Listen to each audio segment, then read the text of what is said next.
عزیزان محترم، یہ انداز وفا دیکھ کر بہت سے دلوں کے اندر خواہش پیدا ہوئی۔ اسود انسی کا ذکر آپ نے سن لیا، رحمان نجد، یہ حضور کے دور سے نجد سے سارے فتنے پیدا ہوتے ہیں۔ رحمان نجد مسیلمہ مسجد نبوی میں حضور کی خدمت میں آ کے عرض کرتا ہے کہ محمد عربی آپ پر ایمان لانے کے لیے تیار ہوں، آپ کی بیعت کرنے کے لیے تیار ہوں۔ حضور نے بیعت کے لیے ہاتھ بڑھایا، مسلمان نے ہاتھ پیچھے کھینچ لیا، کہا ایک شرط ہے۔ کیا شرط ہے؟ کہا کہ آپ میری نیابت کا اعلان کر دیجئے، آپ کے بعد نبوت مجھے ملے گی، آپ کا نائب میں ہوں گا۔ مصطفیٰ کریم مسجد نبوی میں تشریف فرما ہے، آپ کے ہاتھ میں کھجور کی ایک سوکھی ہوئی شاخ ہے۔ آپ نے فرمایا مسلمہ تو نے بہت بڑی بات کی ہے، اگر تو مجھ سے یہ کھجور کی سوکھی ہوئی شاخ بھی مانگتا تو بے اذن الہی میں مجھے نہ دیتا، مجھے تیری بیعت کی ضرورت نہیں ہے۔ مسلمہ نے وعدہ کیا تھا اگر آپ مجھے اپنی نیابت دے دیں تو بنو حنیفہ کے 50,000 نوجوانوں کی تلواریں آپ کے دین کی حفاظت کے لیے ہوں گی۔ لیکن حضور نے ان 50,000 کو پاؤں کی ٹھوکر پہ رکھا، مسلمہ واپس چلا گیا۔ پھر اس نے نبوت کا دعویٰ کیا، کہا کہ اللہ نے نبوت کو تقسیم کر دیا ہے، نجف کی نبوت مجھے دی ہے، حجاز کی نبوت محمد ابن عبداللہ کو دی ہے۔ اور سنو اس نے اپنے ایلچی حضور کی خدمت میں بھیجے، وہ مسلمہ کا خط لے کر آئے تھے۔ جب وہ خط لے کر ایلچی مسجد نبوی کے اندر داخل ہوئے تو جان لیجئے کہ حضور صلی اللہ علیہ وسلم رحمت للعالمین ہیں۔ 23 مرتبہ میدان جہاد کے اندر آپ نے رخ کیا ہے، آپ نے امیر حمزہ کے جسم کے ٹکڑے دیکھے، آپ نے جناب مصعب بن عمیر کے کٹے ہوئے بازو دیکھے، آپ کے سینے کے اوپر بڑے غم کے پہاڑ ٹوٹے، تمام مظالم کو برداشت کیا۔ آپ نے یہ بھی دیکھا کہ بلال کے گلے میں رسی ڈلی ہوئی ہے، گلی گلی میں کھینچتے پھرتے ہیں۔ آپ نے جناب سمیہ کے برسی لگے ہوئے جسم کو بھی دیکھا تھا، آپ نے عمار یاسر کے والد کے جسم کے 2 ٹکڑے بھی دیکھے تھے۔ لیکن تاریخ ان موقعوں پہ خاموش رہتی ہے۔ لیکن جب مسلمہ کے ایلچی دربار رسالت میں آ کر مسلمہ کا خط محمد عربی کی خدمت میں پیش کرتے ہیں تو مورخ کا قلم لکھتا ہے کہ حضور صلی اللہ علیہ وسلم اتنے جلال میں آئے، رحمت للعالمین اتنے جلال میں تھا کہ آپ نے فرمایا کہ اگر دنیا کا یہ طریقہ نہ ہوتا کہ فقیروں کو، ایلچیوں کو امن دیا جاتا ہے تو میں اپنے ہاتھ سے تمہارے سروں کو تن سے جدا کرتا ہوں۔ یہ ہے اتنی بڑی بات جو بتاتی ہے کہ ختم نبوت کی حفاظت کے لیے امر مصطفیٰ ہے، ختم نبوت کی حفاظت کے لیے اپنا سب کچھ ہم قربان کرنے کے لیے تیار ہیں۔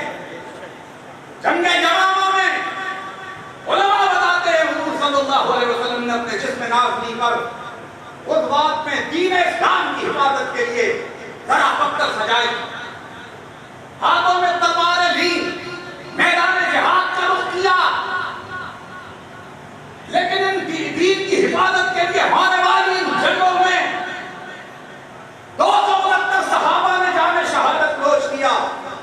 لیکن جب ختم نبوت کے تحفظ کی بات آئی تو یمامہ کے میدان میں ایک طرف بنو حنیفہ کے 40,000 جوان تھے اور حضور صلی اللہ علیہ وسلم کے فدائی 12,000 کی تعداد میں موجود تھے۔ شرحبیل بن حسنہ اور سیدنا خالد بن ولید کی قیادت میں مسلمان ختم نبوت کی حفاظت کا کیا آخری معرکہ لڑ رہے تھے۔ 3 دن ہو گئے، مسلمان حیران پریشان ہیں۔ آج تک جتنی خطبات کی، جتنے ہم نے سرگے کیے، ہم میں ہر کسی میں جنگ صبح شروع ہوتی تھی، عصر کا وقت نہیں ہوتا تھا، جنگ کا فیصلہ ہو جاتا تھا۔ یہ کون سا معاملہ ہے؟ 3 دن گزر گئے ہیں، اللہ ہمیں بتاؤ نصرت نہیں دیتا، آدھا کٹ کٹ کے گر رہے ہیں، آدھائے دین کو ہم کاٹتے چلے جا رہے ہیں، لیکن فتح و نصرت کی نوید نہیں آتی۔ شام کو صحابہ کرام کی مجلس شورا بیٹھ کر فیصلہ ہوا۔ ادھر سیدنا ابوبکر صدیق نے بدری صحابہ جن کے بارے میں اللہ رب العالمین کی طرف سے اعلان تھا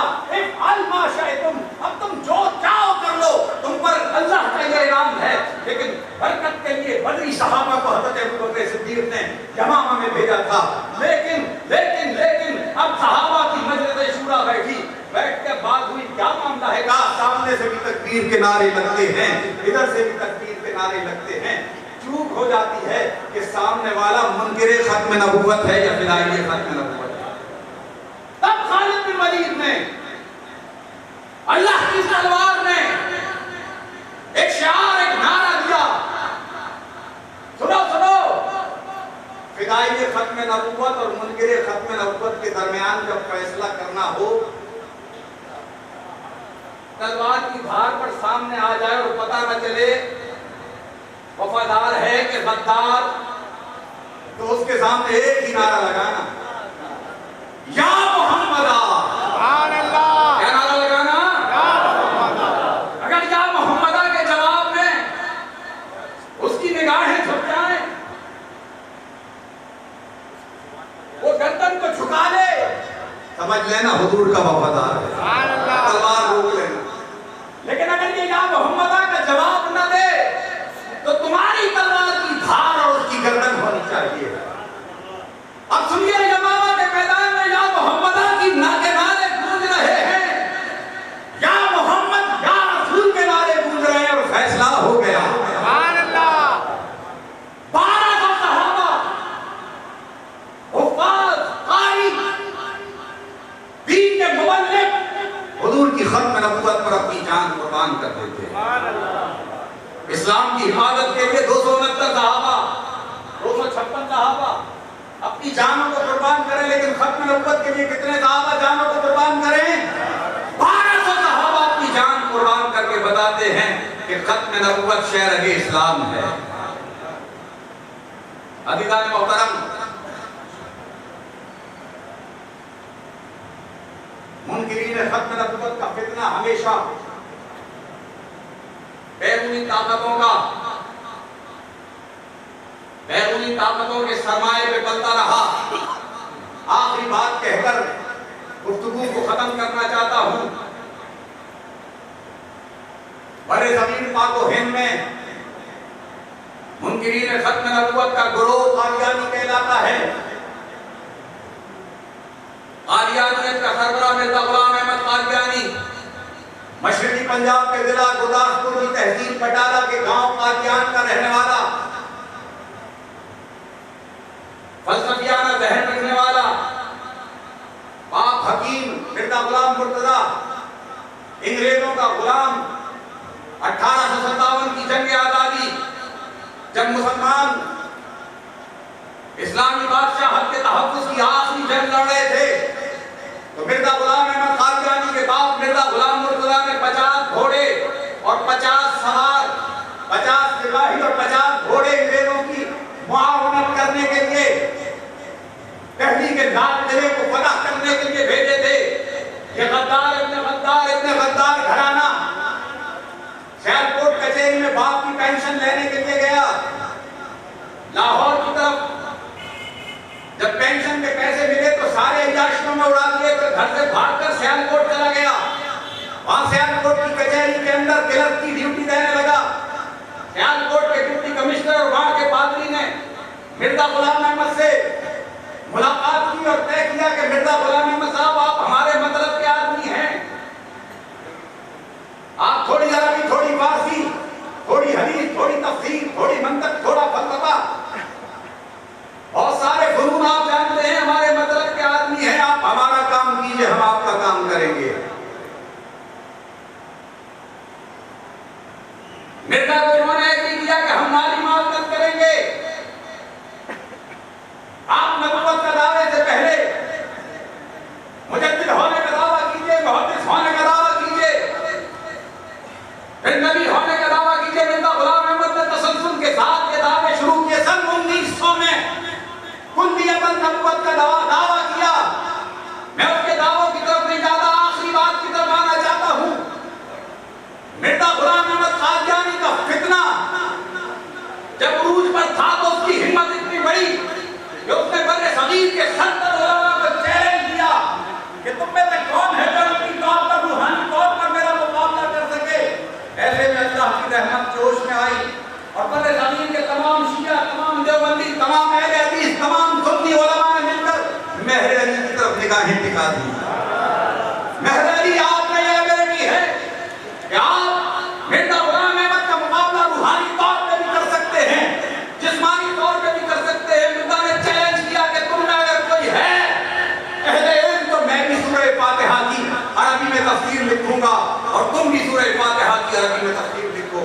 حضرت پیر مہر علی نے فرمایا کہ مرزا صاحب آپ نے بڑی بات کی، جس نے عربی اچھی پڑھی ہوگی، جس نے عربی ادب کا اچھا مطالعہ کیا ہوگا، وہ اچھی عبارت لکھ سکتا ہے۔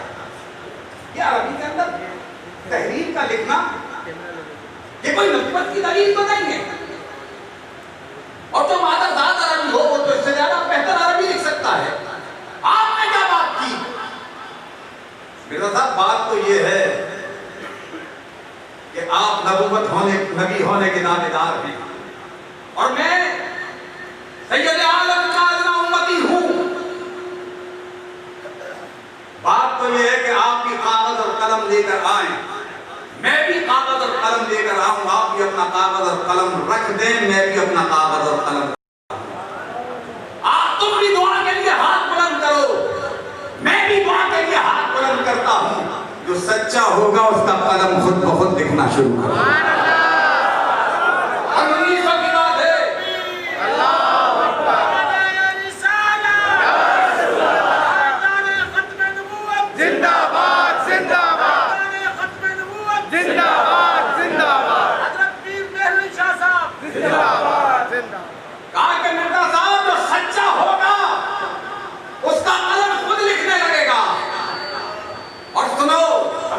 مہر علی نے فرمایا ستمگر ادھر آ ہنر آزمائیں، تو تیر آزما ہم جگر آزمائیں۔ سبحان اللہ۔ مرزا آؤ، بادشاہی مسجد لاہور کے صحن میں تم بھی آ جاؤ، میں بھی آ جاتا ہوں۔ اور مرزا تم نے اپنی کتابوں میں لکھا ہے کہ جھوٹا سچے کی زندگی میں ہلاک ہو جاتا ہے۔ مہر علی تم نے کہتا ہے کہ بادشاہی مسجد کے مینار حاضر ہیں، تم بھی بادشاہی مسجد کے میناروں پہ چڑھو، میں بھی بادشاہی مسجد کے مینار پہ چڑھتا ہوں، دونوں چھلانگ لگا دیتے ہیں۔ جو سچا ہوگا وہ بچ جائے گا، جو جھوٹا ہوگا وہ ہلاک ہو جائے گا۔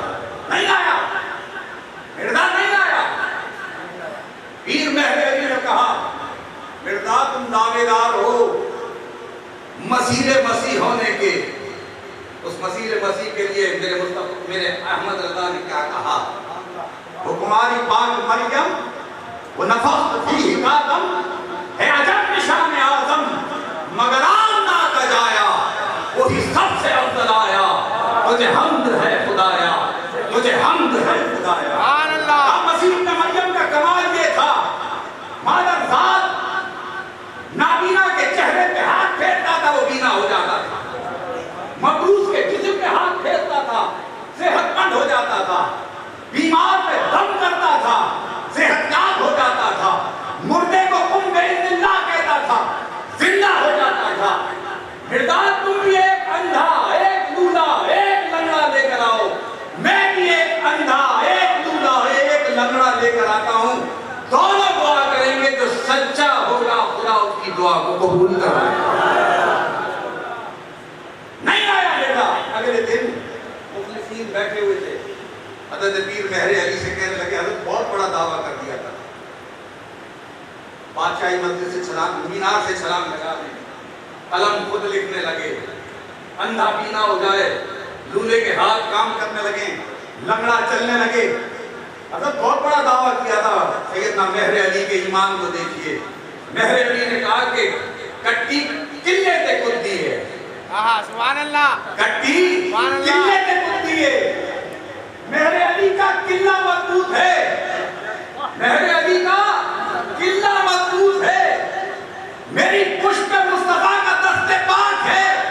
اگر مہر علی کو حضور کی ختم نبوت کے خاطر اس دن مردوں کو بھی زندہ کرنا پڑتا تو مہر علی مردوں کو زندہ کر کے دکھاتا۔ نعرہ تکبیر، نعرہ رسالت، تاجدار ختم نبوت، زندہ باد، زندہ باد۔ آج تک قادیانیت مہر علی کے لگائی ہوئی ضربوں پر چیختی ہے، چلاتی ہے، لیکن مہر علی کہتا ہے کہ مہر علی کہ تیری سنا گستاخ اکھی کہ جا رہی ہیں۔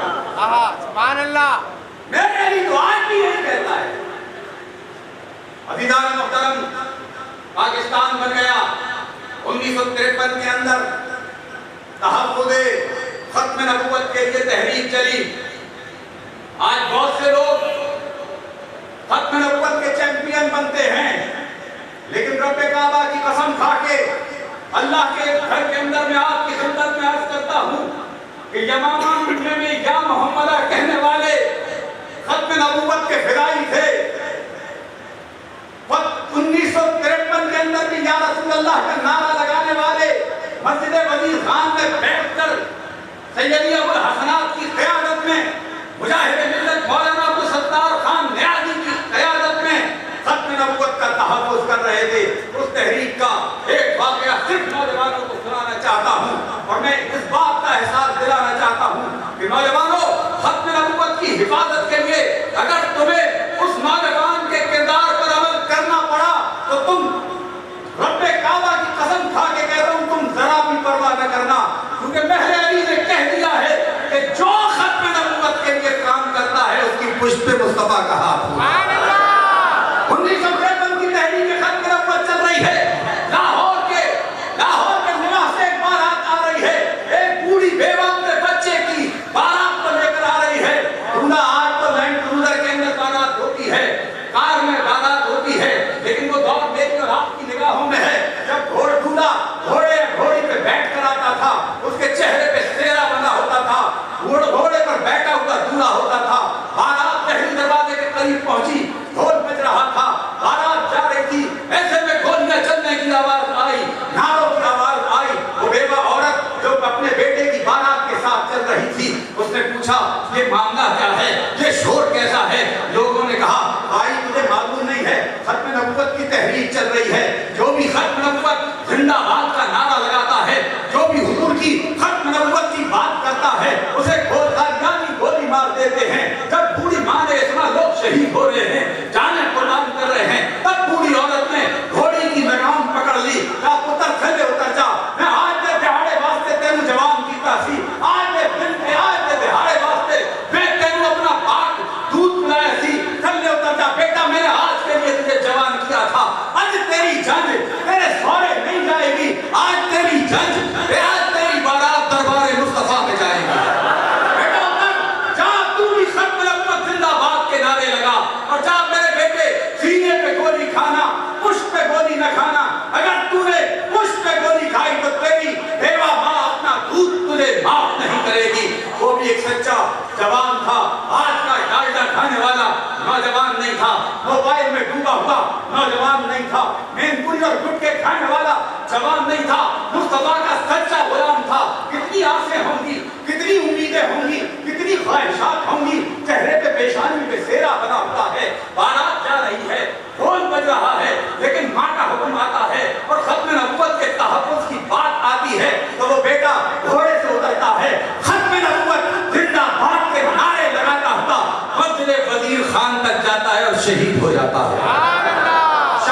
شام گزر گئی، رات کا وقت ہے، میو ہاسپٹل لاہور کے مردہ خانے میں ایک بوڑھی عورت دو جوانوں کے ساتھ آتی ہے، مردوں کے چہرے کھول کے دیکھ رہی ہے، ایک ایک مردے کے چہرے کو دیکھ رہی ہے، ایک ایک شہید کے چہرے کو دیکھ رہی ہے، ایک چہرے کو پہچان لیتی ہے تو ساتھ کے لوگوں سے کہتی ہے بیٹا اس کو ذرا پلٹ کے دکھاؤ، بیٹا اس کی پشت دکھاؤ، میں دیکھنا چاہتی ہوں کہ میرا دودھ حلال کا ہے یا حرام کا ہے، میرے بیٹے نے سینے پہ گولی کھائی ہے یا پشت پہ گولی کھائی ہے.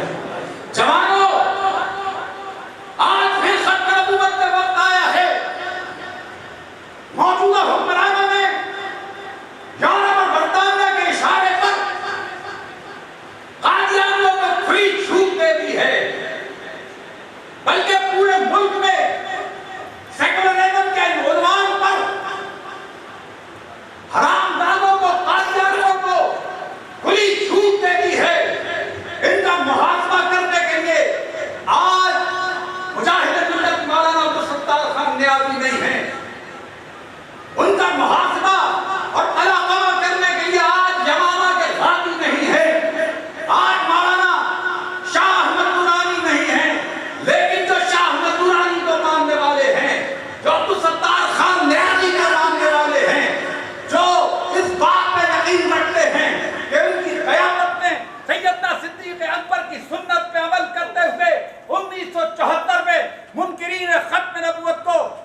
خالد بن ولید کے نائب کا کردار ادا کریں گے، یمامہ کے مجاہدین کا کردار ادا کریں گے، ارے عبدالستار خان نیازی کے نائب کا کردار ادا کریں گے، علماء کرام امام شاہ احمد نورانی کا کردار ادا کریں گے۔ اور میں یہ کہتا ہوں کہ میری قیادت ڈاکٹر ابوالخیر محمد زبیر آج تحریک نظام مصطفیٰ کے قائد ہیں۔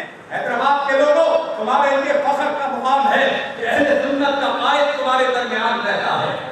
نعرہ تکبیر، نعرہ رسالت، سرکار ڈاکٹر ابوالخیر محمد زبیر صاحب زندہ باد، میری خیر میری خیر ابوالخیر، میری خیر میری خیر ابوالخیر، ابوالخیر، نعرہ رسالت، تاجدار ختم نبوت زندہ باد، زندہ باد، ختم نبوت زندہ باد، زندہ باد۔ اہل سنت کا یہ عظیم عالم حیدرآباد کے لوگوں تمہارے درمیان رہتا ہے، تمہارے درمیان اٹھتا اور بیٹھتا ہے۔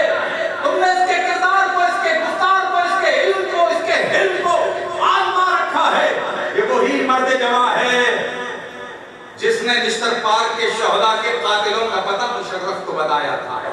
مشرف نے کہا 50 لاکھ روپے انعام دیے جائیں گے۔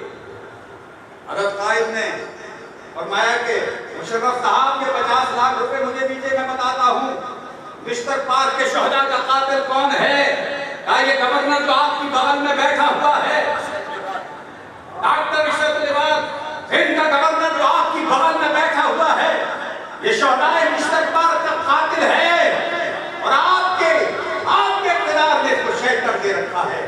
اور جب قاضی ممتاز قادری نے اپنے عشق کا اظہار کیا، سلمان تاثیر کے سینے میں سرکاری گولیاں اتاری، سب کے خون بند تھے، سب تدبر کا شکار تھے، لا الہ الا اللہ ولا الہ الا اللہ کی کیفیت میں تھے۔ اس وقت ایک مرد جری تھا جس کا نام ڈاکٹر ابوالخیر محمد زبیر ہے۔ جب اس سے پوچھا گیا کہ آپ اظہار تعصب کریں گے، کہا اظہار تعصب؟ ارے یہاں تو خوشیاں منائی جا رہی ہیں، حیدرآباد کے اندر مٹھائی کی ساری دکانیں خالی ہو گئی ہیں کہ ایک گستاخ کو جہنم نصیب کر دیا گیا۔ عزیزان محترم، ایسی غیرت ایمانی والا قائد جہاں پہ موجود ہے اور ان کی موجودگی میں نوجوانوں اس بات کا ان کا اظہار کرو کہ ہم تحفظ ختم نبوت کی خاطر اگر یمامہ کی تاریخ دہرانی پڑی تو تاریخ کو دہرائیں گے۔ انشاءاللہ، اگر 53 کی تاریخ کو دہرانا پڑا تو 53 کی تاریخ دہرائیں گے۔ اگر 74 کی تاریخ کو دہرانا پڑا تو 74 کی تاریخ دہرائیں گے۔ یہاں تاجر بھی بیٹھے ہوئے ہیں، اصحاب مال بھی بیٹھے ہوئے ہیں۔ ایک معنی لینا چاہتا ہوں، عزیزان محترم، ایک کام کیجئے، اگر آپ کی بغل میں، آپ کے پڑوس میں، آپ کے گرد و پیش میں کوئی قادیانی رہتا ہے، آپ کے تجارتی مرکز میں کوئی مرزائی رہتا ہے، کوئی منکر ختم نبوت رہتا ہے، اس کا آپ سوشل بائیکاٹ کریں گے۔ اور وعدہ کیجئے آج کے بعد کوئی شیدان کو نہیں ملے گا۔ شیدان قادیانی پروڈکٹ ہے۔ جب ایک شیدان کا جوس کا ڈبہ آپ پیتے ہیں، کتنے کا ہوتا ہے؟ 20 روپے کا ہوتا ہے، جب 6 روپے کسی مسلمان کو مرتد بنانے میں آپ خرچ کر رہے ہو۔ شیدان کا مالک اپنی تمام ارننگ قادیانیت کی تبلیغ کے لیے وقت کر رکھی ہے۔ ربا میں نے جا کے دیکھا، قرآن مجید کے مرزائی عقیدے کے مطابق 100 ترجمے شیدان کمپنی والوں نے کروائے اور چھپوائے، دنیا کی 100 زبانوں میں۔ تو آج وعدہ کیجئے ہاتھ اٹھا کے کہ ہم شیدان کا بائیکاٹ کریں گے، شیدان کا بائیکاٹ کریں گے۔ جن دکانوں پر شیدان کی پروڈکٹ ہوگی، آپ دکاندار کے جا کر ہاتھ پکڑیں گے، تھوڑی میں ہاتھ لگائیں گے، پاؤں میں ہاتھ لگائیں گے، یار کچھ اور بیچ لیں۔ جھوٹ بہت سارے ہیں، کیچپ بہت سارے مل جائیں گے، بس یہ شیدان نہ بیچ، شیدان بیچ رہا ہوتا ہے، حضور صلی اللہ علیہ وسلم ناراض ہو رہے ہوتے ہیں۔ مکین حکومت خضرا پر وہی جلال کا عالم ہوتا ہے جیسے مسیلمہ کے ایک چیز دربار محمدیہ میں آئے تھے اور حضور کو جلال آیا تھا۔ عزیزان محترم، اسی عزم کے ساتھ ہم اسی پیغام کے ساتھ آپ سے رخصت ہوتے ہیں کہ یہ غازی یہ دیر پرست اسرار بندے جنہیں تو نے بخشا ہے ذوق خدائی تو نیند ان کی کھوکر سے صحرا اور دریا چمٹ کر پہاڑ ان کی ہیبت سے رائی وہ عالم سے کرتی ہے بیگانہ دل کو عجب چیز ہے لذت آشنائی اور شہادت ہے مقصود مطلوب مومن نمال غنیمت نہ کشور کشائی حق نے کی ہیں دوہری دوہری خدمتیں تیرے سپرد خود تڑپنا ہی نہیں اوروں کو تڑپانا بھی ہے خود تڑاپا نور بن جانے سے کب بنتا ہے کام تجھ کو اس ظلمت قدے میں نور پھیلانا بھی ہے وما توفیقی الا باللہ